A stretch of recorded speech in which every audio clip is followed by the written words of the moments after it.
Welcome to another episode of The Good, Bad, and Ugly about real estate. I got a great episode for you. My boy, Adam. Oh my goodness, it turned on me. There we go.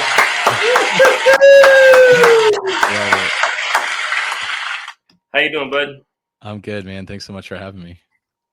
Yeah, man. It's a long time coming. We've known each other for a while, and it's hard trying to get everybody on, but because everybody's so busy, and For sure. kind of want to bring people on at the right time, when they're like in the knee deep of doing stuff, so they can share with everybody what they're doing, why they're doing it, how they're doing it, right? For sure. So on that note, I always start my episodes with people knowing, like, learning a little bit about yourself. So can you share like your journey? What made you, you went from here and decided to get into real estate? Yeah, totally. Absolutely. Yeah. So my name's Adam Colburn. I live in Raleigh, North Carolina. Been real estate investing for about 4 years now. Kind of the spark for me, I was working a 9-to-5. I guess the original spark was I was a professional photographer for many years, actually in real estate, shooting listing photos. Kind of got the bug for flipping houses and watching Property Brothers and all that kind of stuff, but wasn't really attainable for me, just mindset wise at that time.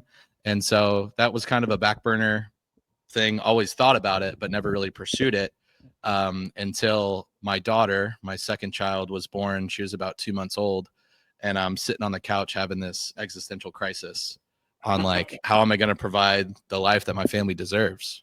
Right. I'm working a 9-to-5. I'm trading my time for money. What am I going to do? And so I chased every side hustle under the sun, from print on demand t-shirt companies to stock trading to doing all the service-based gig work like Uber and Lyft and DoorDash, all that stuff, and had like little success in all of them, but nothing life-changing. Right. And so it was actually one of your former guests, Mr. Jerry Norton, was my gateway drug into wholesaling.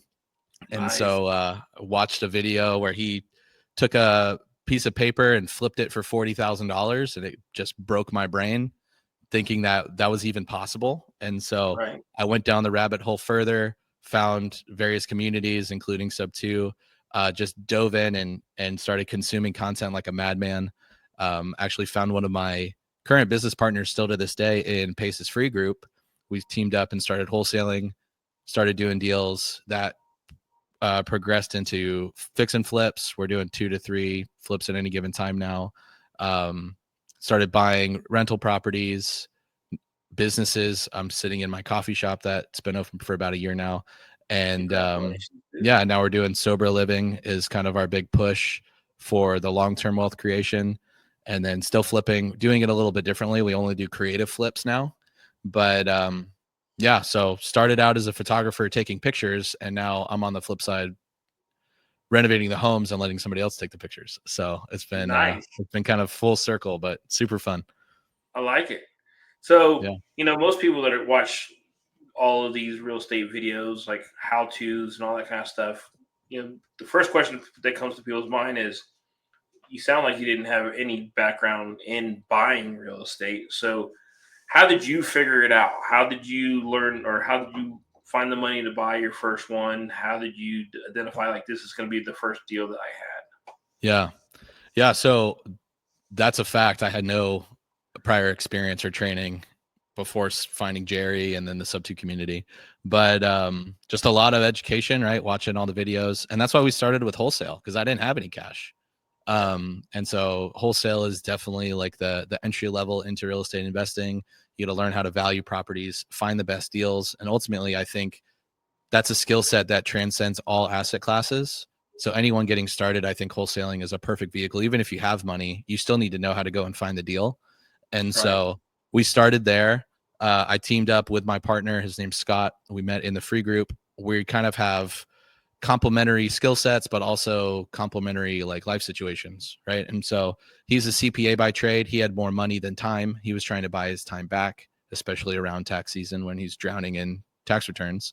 I basically told him, I was like, hey, I don't have much of either right now with 2 kids and working and everything else, but I have more time than you. So why don't you fund our marketing efforts? I'll do all of the phone sales. I'll lock up deals. I'll sell them. We'll split the fees. And that worked out perfect for us. And so we did that for a while, did a handful of deals, and we were able to cherry pick our first flip. And so the way we funded that was actually Scott had a HELOC on his primary residence, and he was originally earmarking that for a rental property that he was going to buy. Traditional kind of Burr method, bigger pockets, slow and steady kind of mindset. Right. And I presented it to him and said, look, man, I think we could wholesale this and make 30, 40,000. Like it was a good deal. Or we could flip it and make around 100. It's your money. What do you want to do? I'm happy with either, right? We're making money either way. And he wanted to do the deal. He's like, let's try it. Let's do the flip. And so we did. This was at the height in 2022, right when rates were changing. So we made all kinds of mistakes, contractor issues, tenant issues, all that stuff. But we were able to come out on top. We netted just over 60 grand on our first flip, and nice. And so the snowball has kind of been rolling down the hill ever since. That's awesome, dude. I mean, at least your first one was a positive experience. Some people, like you said, contractors and the market changing on you could really have turned that a different direction. So yeah, for sure. Well, and I think it was a blessing when we did that deal. Like, yes, we were kind of riding it on the way down. We definitely could have made more if we renovated that home 6 months prior. But if I was doing that same deal and making those same mistakes right now, yeah, I probably would have lost my shorts on that deal. And so I think we were just blessed with the timing to learn what we know in that specific moment in time in real estate where everything was just crazy, 2021, 2022, to learn the basics. Because really anybody could flip a house at that point, right? The values were going crazy and we could still make mistakes and make money. And so now we've been able to hone our systems in every single deal, get tighter and better on our scope of work, on our numbers, our contractor relationships. So now we can still be profitable in this kind of tumultuous market that we're all in right now. Nice. So earlier you mentioned that you are now to a point in your career that you guys are only doing creative flips. Can you kind of elaborate on what you mean by creative flips? Yeah, absolutely. So I like to call them subtails. There's some other community members like Casey Gregerson calls it the revive method. But essentially what it is we're going after a high ARV, high resale value type property that has a lot of equity. So these are typically going to be seniors, the owners. And I'm able to structure a hybrid deal where I'll take over the loan sub 2, if there is any. It might be seller finance at that point. Give them a down payment. We'll service the debt while we work on the house. And then once we sell to the end buyer, the seller of the property will get the lion's share of their equity. And then we get whatever's left, right? And so we're able to go after much more expensive assets with the same amount of capital that we were using on first-time home buyers' houses. I'm also able to pay a lot more than my cash competitors can if my sellers are willing to wait a few months for us to do the renovation. And so that's kind of been the cheat code for us. 3 to 5x our profit margins. We have much more savvy clientele as far as buyers because of the price point. And so we're not really dealing with FHA and a lot of the other kind of annoyances that come with the lower level price points, to be honest. And so that's been awesome for us on the flip side, to build that kind of portfolio of work and then use that in tandem, peel off some of those profits to go and put into our sober living houses. Which was a great segue into the next question, right? You mentioned that you guys are doing sober living properties now. So can you kind of describe to people, because people may not understand what a sober living house is, kind of like how is it set up, and then how you are currently operating and how you may be operating in the future, since I know there's a change coming. Sure. Yeah, totally. Yeah. So sober living is essentially a co-living model. I like to think of it as kind of like a fraternity where people that are transitioning out of some sort of substance abuse recovery, right? And so whether it be drugs or alcohol, they need a kind of a halfway house, was what they used to call these places back in like the 60s and 70s, where a bunch of individuals will come and live in a home and kind of all push each other in the right direction, stay accountable. They want to stay clean. They want to get back on their feet, but they need safe and affordable housing to do so. And so we're able to provide that to them so they can get back on their feet, back into society, and be productive members of society, right? And so that's kind of the easiest way to explain what sober living is. And how are you identifying your tenants, or how are you filling your houses? Yeah. So what we've been doing for the past year, a little over a year, is we've been partnering with a nonprofit called the Oxford House. And so they've been around for about 40 years, I believe. They're in all major metros across the country, and they kind of manage the home for us. They fill the house with the tenant base. They take care of all the utilities and things. And so my lease is directly with this nonprofit. And so since they're so immersed in the recovery process for a lot of folks, they can be kind of the gateway and the funnel to our properties. And so I basically just reach out to them, ask, where do you need a home? How soon do you need it? I will go and acquire that house and then rent directly to the nonprofit. Okay. So, you and I were talking before this, and as investors, we're always trying to find a way to incur cash flow or our income producing properties. Yeah. And it seems like you may have found a way to 2 to 3x what you're making now. Can you share so for sure. Yeah. So, I mean, compared to a normal rental, going the Oxford model is fantastic, right? My minimum cash flow is about $600 a month, and it's more structured as like a triple net lease. So it's completely passive. And I don't talk to my operators hardly at all. We just get a check on the first of the month, regardless if we're fully occupied or have a bunch of vacancies, which is nice because then I can go and focus on the things that I really love doing, which are those creative flips and just deal structuring. I love that part of real estate, the constant problem solving.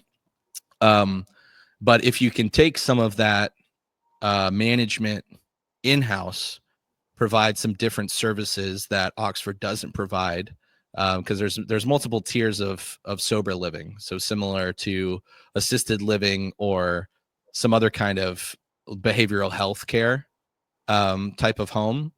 Depending on the level of care, obviously the cost goes up, right? And so Oxford House is tier 1, which are peer driven homes. So like we talked about, kind of that fraternity model, everybody kind of votes on what's going on in the house, which is good but can also be bad, right? If there's just people's personalities aren't getting along, they could kind of kick you off the island, right, with no real reason to, right? Which would suck for that person. I think the barrier to entry, it's very affordable, it's very more independent compared to some of these other levels. But once you get up into more like manager run homes where people have dedicated chores for the house, they have certain responsibilities that they have to abide by, or they can no longer live there. Those type of people that are very serious about getting clean and just changing their lives for the better will stay in those homes, and they're often cost a lot more for that. And so if we're looking to implement some of those strategies and bringing some of that programming and SOPs in-house, where we can increase our rents exponentially, because now we are the ones collecting the rent from the tenant base, rather than an arbitrage model where I'm master leasing it to a nonprofit and they can kind of make whatever the difference is, if that makes sense. Absolutely. So, the name of my podcast, Good, Bad, and Ugly. So will you be willing to share, a pleasant story, a good story that you had in your journey, and then a bad one, whichever one you feel is the best one you want to share? Yeah, well, unfortunately, the last year or so, it's been more bad than good. But I mean, there's always a silver lining on all of them, right? Where we learn from them. But the good was probably like my first big wholesale deal. It took me quite some time to get traction in the wholesale space. It took about 8 months to close our first deal. Not without trying. We were just we didn't know what we didn't know, right? We're both learning together. And we got that first one done. That was proof of concept. We made very little money. We were splitting like $3,000, but we did it, right? This is actually a legitimate business. This isn't just some spoof on YouTube to get you to buy into a course, right? And so we continue marketing. We were doing a lot of direct mail at that time, and it was probably about 2 weeks after that deal closed, I get a call from a gentleman. He owned a house in Durham, North Carolina, which is a market that we did a lot of business in, and he was actually a pastor. He had moved away to start a church in Virginia. This was their family home that they raised their kids in. They were going to basically move up there, get established, and then come back, fix the house up, and rent it out, right, for some passive income for them. Well, it took a lot longer for them to come back, and once they did, the house had been ransacked. There was hoarders in there.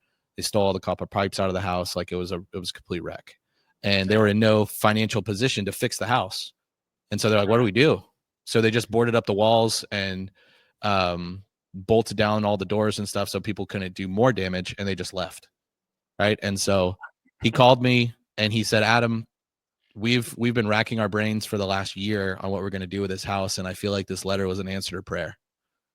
And I was like, wow, okay, that's not normal response that we get when we're marketing to people.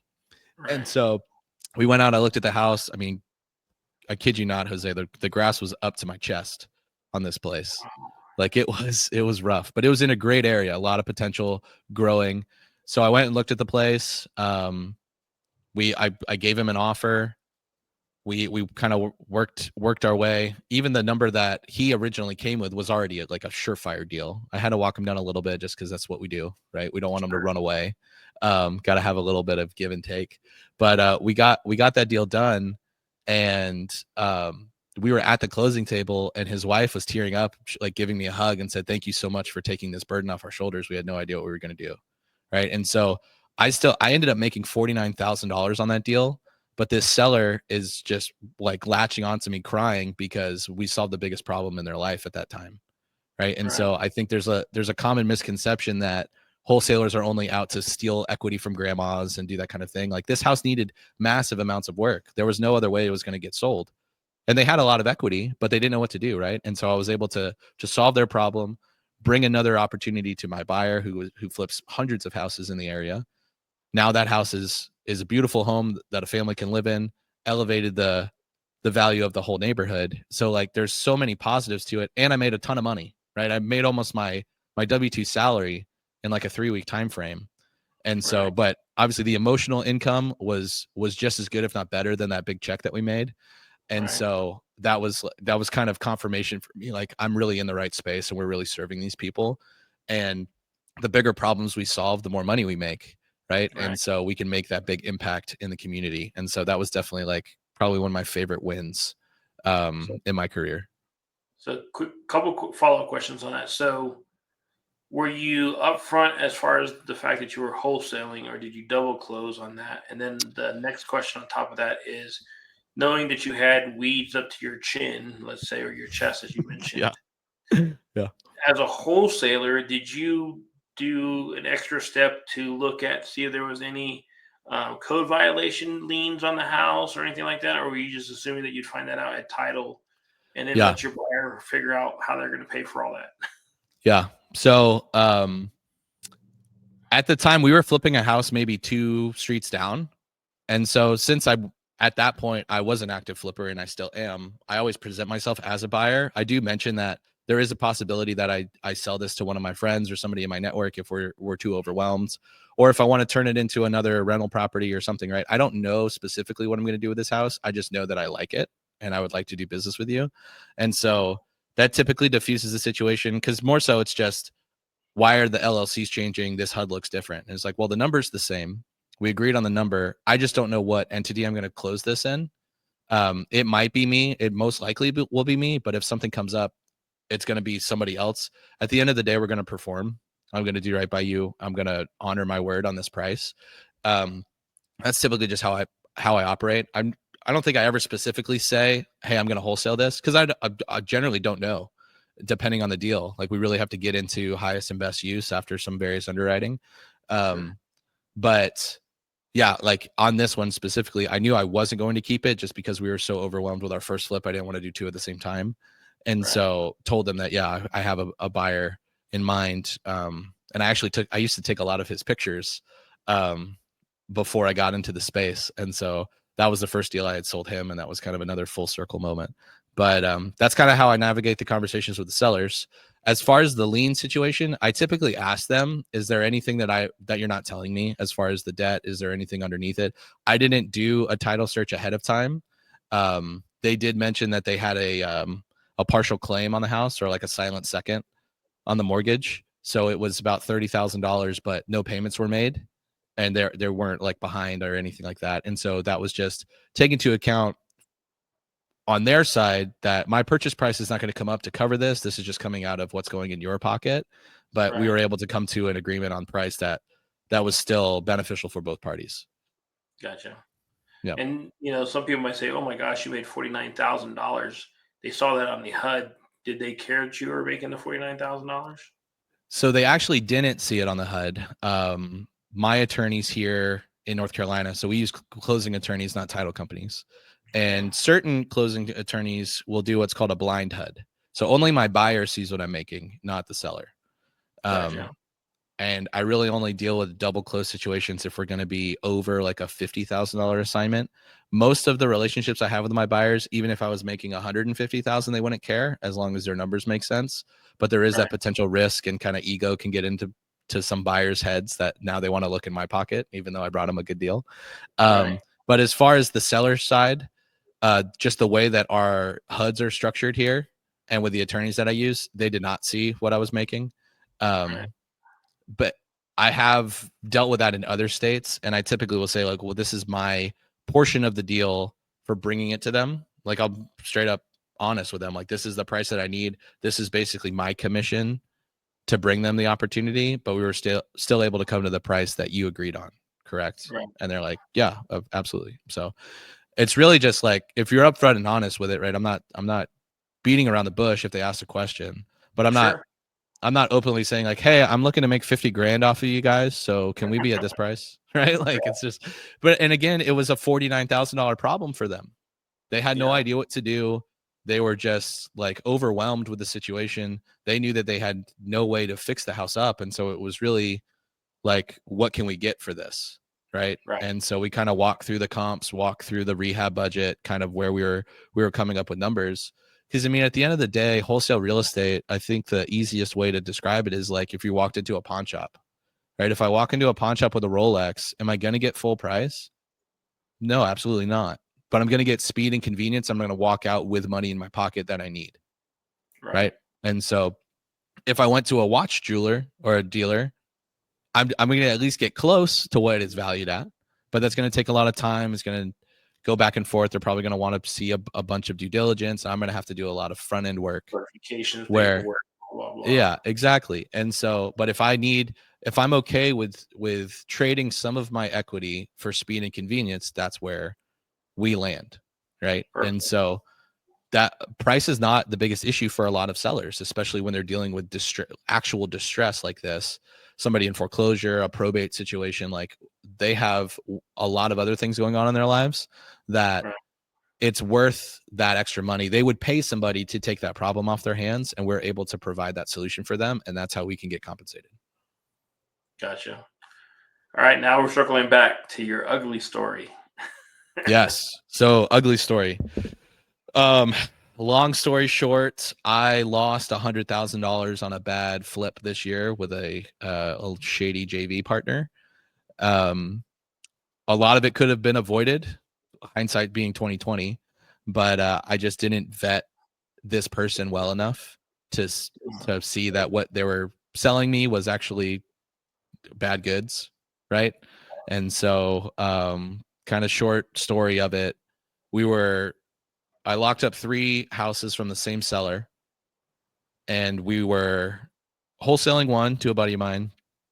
We were actively going to flip. It was already funded when we were going to flip. And this third one was kind of waiting in the wings.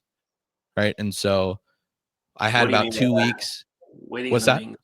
Yeah. So I hadn't sold it yet. I hadn't sold it. I hadn't had the funding. It's under contract. We're in escrow, but I don't know what I'm going to do with it. Right. Gotcha. I could see that there was some potential, but I'm like, I don't really want to do 2 flips at the same time in this particular part of town. Right. This was right when we were transitioning into that creative flip model. These were both lower level price homes, under 350,000. And so I just didn't want the extra bandwidth. Right. We actually had another flip that we were about to finish, but it was just, there was a lot of moving pieces for our team at that time. And so I had a couple weeks left. I had a great relationship with the seller. Obviously, he's letting me buy 3 houses. He had 8 others that he wanted to sell me, but we had to perform on these first, of course. And so rather than saying, hey, Mr. Seller, we have these other two locked in. Everything's perfect. Why don't we just kick the can down the road on this third one? And then I could have had a little bit more like level head and see that, hey, this price is probably a little too tight because I'm not getting a ton of activity from a wholesale deal. I'm kind of just in my mind trying to make them numbers make sense from a flip.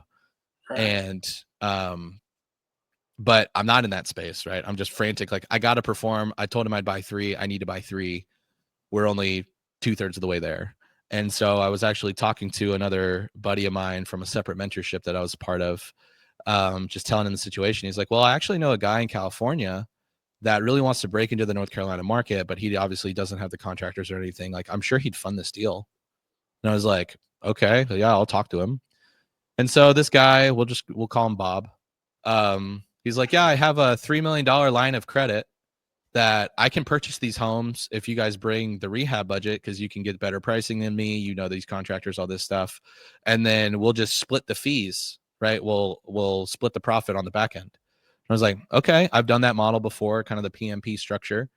Like, we could do that. Okay, great. Yeah, let's do it. And so since it was kind of a warm referral from another friend of mine, I stopped the vetting process right there, right? If you're a friend of my friend is now my friend, right? And like, I didn't go down the proper vetting, trust but verify kind of situation because I was on a tight timeline and I was getting emotional, right? I saw that this was my way out. Let's do it.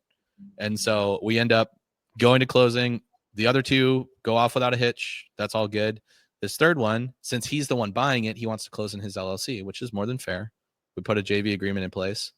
But this line of credit that he is telling me that he's using, we come to find out after closing, was just a hard money loan with Kiavi that I could have went and got myself. And now I'm giving up half of the equity in the deal for using this guy's hard money, right? It wasn't a benefit to me at all. I could have always done that. And I didn't want to because I've had some other PTSD from working with hard money lenders. And so now the deal's done, like, it's closed, right? There's no going back. I was like, all right, well, we got to do the thing, right? And so we start both projects at the same time. My main GC, he's from Albania, amazing guy, but in the summer, he goes and visits family for about a month, right? And so we have our subs working on house number 1 over here, but just knowing those guys, they're great guys, but they can't multitask very well, right? And so I'm like, I don't want to just sit on this house number 2 with Bob, just let it sit there for a month. Like, let me go get another crew to step in. And so I bring in another crew. He swears up and down, like, this is right up his alley. We can do this thing. Awesome. Okay, great. Get started. And so about probably 2 weeks into them taking control of that renovation, I get a call and said, Adam, I need you to come over right away. That's it. That's all he said. Hangs up. And I'm like, okay. And so I drive over to this house. This was also in Durham, North Carolina. The house sat on a hill and it had a large walk-in crawl space that was probably 12 feet high. So I'm walking through the doorway and I can see the house is like this. Like, the house is falling down the hill. Like, the foundation is completely crumbling beneath this place. And so the contractor's like, we're going to have to put metal soldiers in. We have to completely redo this foundation for this house to be safe. Like, there's potential that this house could just fall over. Right. And I left this part out, but when I was underwriting this deal, I was not looking at this from a full gut renovation standpoint. We're looking at this as like a wholesale. Let's close on it. Let's change the carpet, do some paint, maybe change out the cabinets in the kitchen, and then we're done. We're not pushing for ARV, but we can make a quick 30, 40 grand in like a 45-day turn, right? Very fast. This market was still hot. That was the plan. So my budget, all in budget, was around 30K.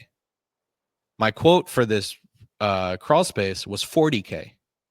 So I'm spending more than my entire rehab budget in the crawl space that adds no value to the house, but it has to be done, right? Nobody can live in this house if it's going to fall over. And so now I'm just reeling. I'm like, all right, got to call Bob. Hey, Bob, plans have changed. We're going to have to do a full gut rehab on this house just to break even, right? Like, just to even have a minute chance of making any money at all in this deal, we're going to have to go balls to the wall, like, do it out. Yeah. And so he's like, okay, I got, like, whatever, let's do it. And so We go another month and a half goes by. So we're at about day 90, right? Day 90 into the deal. And Bob shoots me a text and says, hey, where are we on the rehab? I need to update our gator lender. And I said, excuse me? What gator lender? We had never talked about a gator lender. So come to find out, Bob had done a side deal with a gator lender to cover the gap, the down payment on the hard money loan, and did not tell me. Right. And so now we have somebody that had funded about, I don't know, it was probably 25 grand up front with a 20% return in 90 days, $150 a day late fee. Right. He's calling me on day 90.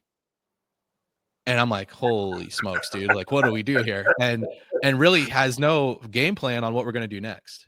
And so I'm a part of the Gator tribe as well. So I pull every favor that I can, find some of my buddies and be like, hey man, can you please do me this favor? Let's just kick the can down the road so we can get this house finished.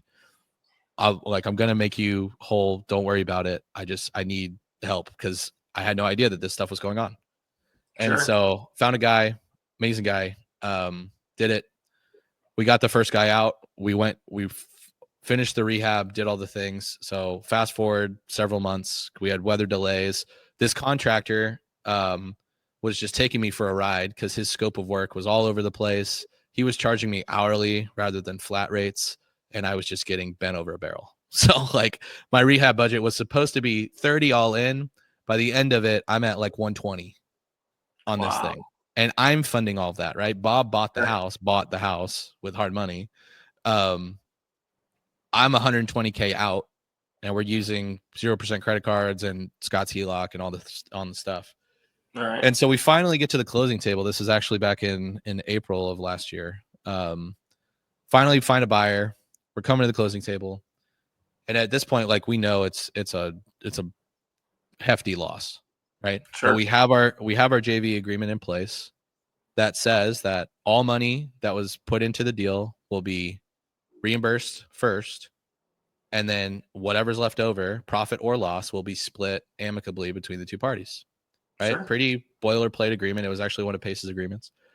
And this deal is where I came to find out that it's a little too loose for stuff like this. And so essentially Bob needed to bring about 60 grand, give or take. We'll say 60. He needed to bring 60 grand to the table for us to close on the house to even out our losses. Right. And essentially says, nope, I'm not doing that. There's no way that I'm doing that. I was like, Bob, what do you mean? Like, there's inherent risk in flipping. Who could have seen this? Right. The foundation stuff. Right. My seller, by the way, was a savant at hiding these issues. Like neither contractors found it on the initial. It was only after they started removing some stuff that this issue was there, but he didn't tell me about it, and none of my guys caught it. Right. So now we're much more thorough on our inspections for this deal. Taught us a big lesson on it. Right. But Bob basically said, no, I'm not doing it. And we're not closing if I have to bring money to the table. You guys can chase after me, legal action. I'll just file bankruptcy. Like I'm not doing the thing. And so now I'm just like, holy smokes, like, what do we do? And now it's not just me losing money. I had to bring in a relationship and pull a favor for this secondary Gator lender. Right. So in a normal scenario, I would have called his bluff and just let the hard money foreclose on him because it wasn't in my entity. It was in his. Right. But because of the second lien position with my Gator lender, if that went to foreclosure, there was a 90% chance that they were going to lose all their money. And I'm not okay with that. And so me and Scott kind of had to have a come to Jesus moment. And we thought long and hard about it. And we're like, yeah, we're just going to have to take it on the chin. We have to make our lenders whole. They helped us out in this situation. They didn't sign up for this. And so we got them paid. We got the buyers in place, and we took that big old loss right on the chin. And a lot of learning lessons from it. We talked to some attorneys, things to do, but with the amount of complexity of going across state lines and breaking the corporate veil and all that kind of stuff, my counsel is basically like, yeah, if there's a couple extra zeros attached, you definitely have a case. But for my retainer and the amount of time and energy I'm going to have to put into this, it's essentially break even. Like, you guys know how to go make money. Just go make it on another deal. And so that was a big, probably our biggest loss that we've taken and learning lesson. Definitely an ugly situation, but the silver lining of that was our last cash deal that we ever did. And now we're in the creative space, so that now we had another, I wouldn't call it a loss, but it was a bad partnership on another deal, but it was a creative structure where even doubling our timeline, increasing our budget significantly, we still netted over $100,000 on the deal because it was in that higher purchase price with a creative deal structure rather than hard money and shadiness all around. And so we definitely learned a lot from that deal, but yeah, it was a roller coaster for sure.